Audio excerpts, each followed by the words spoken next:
আমি আমার নির্বাচনী ইশতেহারে জনগণকে আশ্বস্ত করেছিলাম নির্বাচিত হতে পারলে 60 দিনের মধ্যে মাদক নির্মূলের ব্যবস্থা করব। কিন্তু আমি পরে যখন বুঝতে পারলাম যে মাদক নির্মূল অধিদপ্তর না, মাদক নিয়ন্ত্রণ অধিদপ্তর, তখন ভাবলাম নিয়ন্ত্রণ করা যাবে, নির্মূল করা যাবে না। আমি প্রথমেই দাবি জানাই যে মাদক নিয়ন্ত্রণ না করে মাদক নির্মূল অধিদপ্তরে আগে সংশোধন নিয়ে আসা হোক। দ্বিতীয়ত হচ্ছে আমাদের একটা রাজনৈতিক সদিচ্ছার প্রয়োজন। Without political will meaningful change absolutely impossible.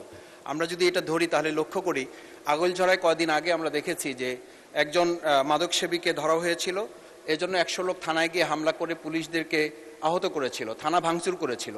আমরা যদি রাজনৈতিক সদিচ্ছায় না আসতে পারি তাহলে মাননীয় স্পিকার আমরা কি করে এটা সমাধান করব? সেই জন্য আমি মনে করি রাজনৈতিক সদিচ্ছার পাশাপাশি বাবু গয়েশ্বরচন্দ্র রায় বলেছিলেন যে এটি তো স্বরাষ্ট্রমন্ত্রী জানার কথা যে ইয়াবা বদির অবস্থা কি, তার পরিবর্তন কি হলো।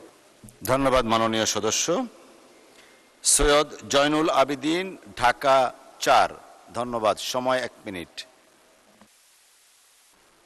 মাননীয় স্পিকার, আপনাকে ধন্যবাদ মাননীয় স্বরাষ্ট্রমন্ত্রীকে সময়োপযোগী একটি বিল আনার জন্য। কিন্তু মাননীয় স্পিকার, আমরা জানি যে এখন বর্তমানেও মাদকের বিরুদ্ধে আইন আছে, কিন্তু এই আইনের মাধ্যমে মাদক দূর হচ্ছে না, বন্ধ হচ্ছে না।